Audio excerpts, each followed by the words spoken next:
नमस्कार साथियों, मैं आपका दोस्त बिजनेस कोच डॉक्टर उज्जवल पाटनी। आज मैं आपको टाइम मशीन में 90s में लेकर चलता हूं और 90s के उस उज्जवल से मिलाता हूं जो उसी वक्त 12th में था, 12th से पास आउट हुआ, कॉलेज पहुंचा और उस पीरियड में हम लोग शेयर्स की खरीद और बिक्री कैसे करते थे। और विश्वास कीजिए, जितने भी यंगस्टर्स यहाँ बैठे हैं, आप कल्पना भी नहीं कर सकते कि उस समय शेयर्स को खरीदना बेचना कितना कठिन काम था। चलिए एक डेमो दिखाता हूं। मैं अपने ब्रोकर को फ़ोन कर रहा हूं और मुझे आज एक शेयर लेना है। मैंने फ़ोन लगाया। हाँ भैया, भैया नमस्कार, उज्जवल बोल रहा हूं। भैया एक शेयर खरीदना था। कौन सा चाहिए? भैया XYZ। कितना? भैया 100-200 ले लूंगा। रेट क्या चल रहा है? चलो थोड़ी देर में फ़ोन करो उज्जवल, देख के बताता हूं।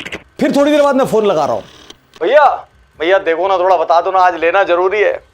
उज्जवल यार मैंने पता किया था, रेट उसका 60 से 80 के बीच चल रहा है, काफी ऊंच नीचे ना आज बाजार में।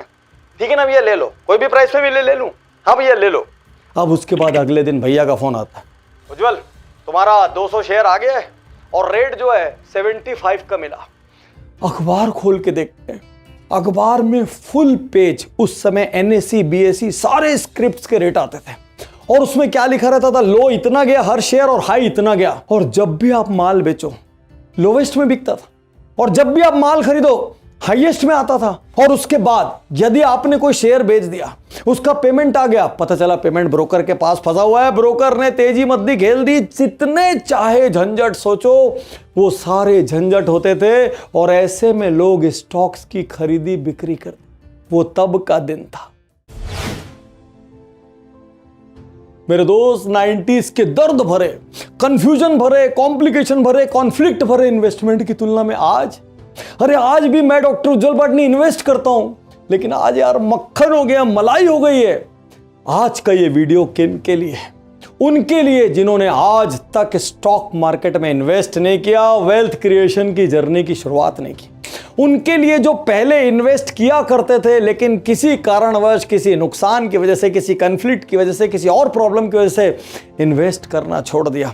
उनके लिए जिनको लिमिटेड रिसोर्सेस के साथ अपनी वेल्थ क्रिएट करना है और उनके लिए जो शेयर मार्केट में अब और गलतियां नहीं करना चाहते।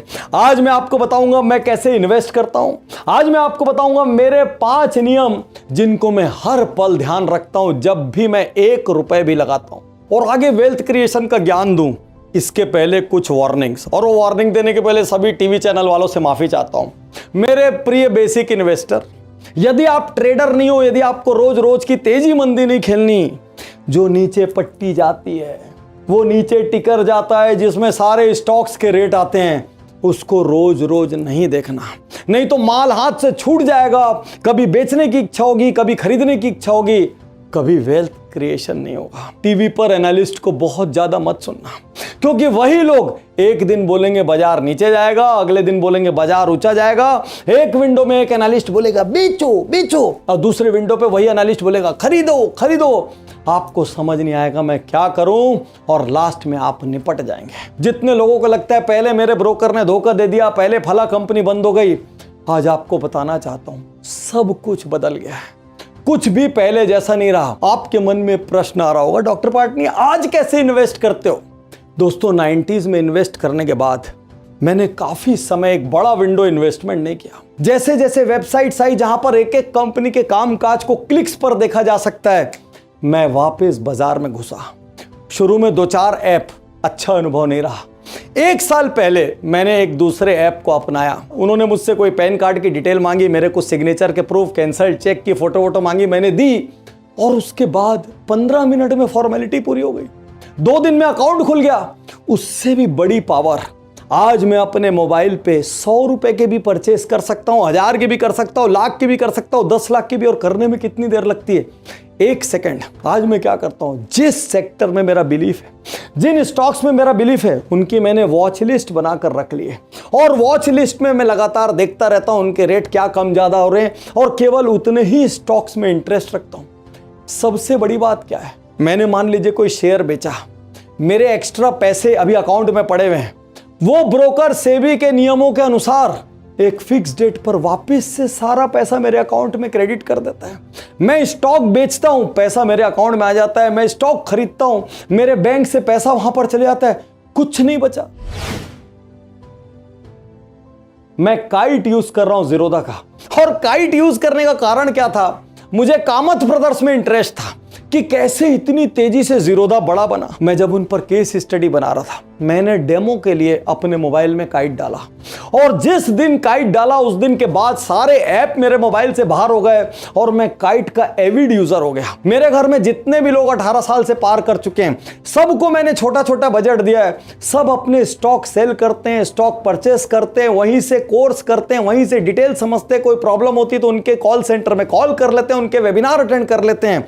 तो यदि आपके पास कोई अच्छा ऐप है, आप यूज करें। और यदि अभी तक आपके पास कोई अच्छा अपना ऐप नहीं है, तो नीचे डिस्क्रिप्शन में लिंक है, नीचे कमेंट बॉक्स में लिंक है, तुरंत मेरे लिंक से आप ज़ीरोधा को डाउनलोड करें। यदि कहीं 100 रुपए, 1000 रुपए, 10,000 रुपए से वेल्थ क्रिएशन की शुरुआत हो सकती है, तो वो शुरुआत स्टॉक मार्केट से होनी चाहिए।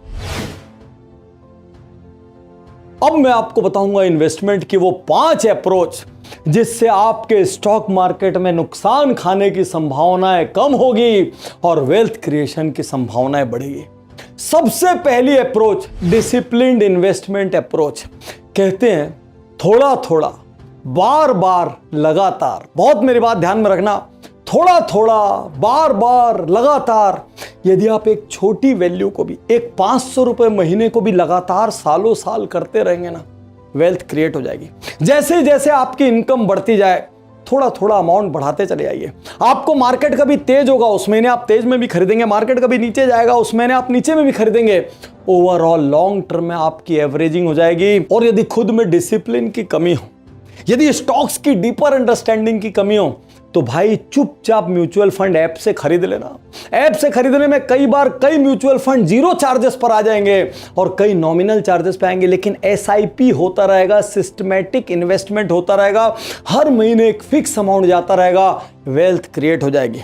यदि हर मंथ आपको निर्णय लेना पड़ेगा, मैं खरीदूं नहीं खरीदूं, खरीदूं नहीं खरीदूं, तो मैं गारंटी देता हूं साल में 2-4 महीने खरीदेंगे, फिर सब छूट जाएगा। फर्स्ट अप्रोच, वेल्थ उन्हीं की क्रिएट होती है जिनकी डिसिप्लिन्ड अप्रोच होती है। Second approach, goal oriented approach. सोच के देखिए, आपकी लाइफ के बड़े खर्च क्या हैं? क्या बेटी की शादी करनी है? क्या बेटी को पढ़ाना है, बेटे को पढ़ाना है? क्या कोई घर बनाना है? तो आप एक गोल बेस्ड इन्वेस्टमेंट कर सकते हैं। मान लीजिए आप 1000 रुपए, 5000 रुपए, 10,000 रुपए, 50,000 रुपए, 1 लाख रुपए, जो भी डाल रहे हो महीना, आपका वो इन्वेस्टमेंट एक खास गोल के लिए होगा। आप किसी भी हाल में उस गोल का दिन आने के पहले उस इन्वेस्टमेंट को ब्रेक नहीं करेंगे। अभी 2 दिन पहले मैं अपने एक स्टाफ की बिटिया की शादी में गया। मैं जब वहां गया तो जाकर हैरान हो गया, इतना बढ़िया डेकोरेशन, इतनी बढ़िया व्यवस्था। मैंने उस स्टाफ से पूछा, क्या बात है भाई, इतना पैसा कहां से? उसने जवाब दिया, सर पापा जब से जॉब ज्वाइन किए थे, एक छोटा सा अमाउंट दीदी के लिए एक अकाउंट में डाल देते थे, उससे स्टॉक्स परचेज हो जाते थे। पापा ने कभी उस अकाउंट की तरफ देखा ही नहीं, वो आंख बंद कर लेते थे, ये जो स्टॉक्स में इन्वेस्ट हुआ ये मेरा पैसा नहीं है। तो अभी जब दीदी की शादी थी, पापा ने जब वो फंड निकाला, इतना बड़ा हो चुका था कि हमने एक शानदार शादी की, पूरे समाज में हमारी प्रतिष्ठा बढ़ी। और सर मेरा जो एजुकेशन है और दीदी का भी जो एजुकेशन है, वो पापा ने इसी तरीके से करवाया। छोटा छोटा फंड खुद को टाइट करके वो एक गोल के लिए डाल देते थे। गोल बेस्ड अप्रोच। क्या आप यंग हैं? क्या आपका बच्चा भी छोटा सा है?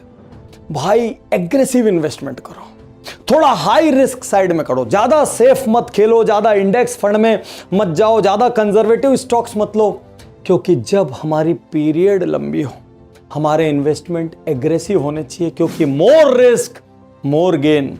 लेकिन जैसे जैसे एज बढ़ती चली जाती है, इन्वेस्टमेंट थोड़ा सा बैलेंस होता चला जाना चाहिए, थोड़ा रिस्क होता चला जाना चाहिए, ताकि यदि आपको अचानक पैसे की जरूरत पड़े तो आपको पैसे मिल सकें। ऐसा नहीं हो कि किसी दिन आपका high risk investment free fall हो गया और आप उस दिन परेशान हो गए कि यार अब मेरी लाइफ कैसी चलेगी।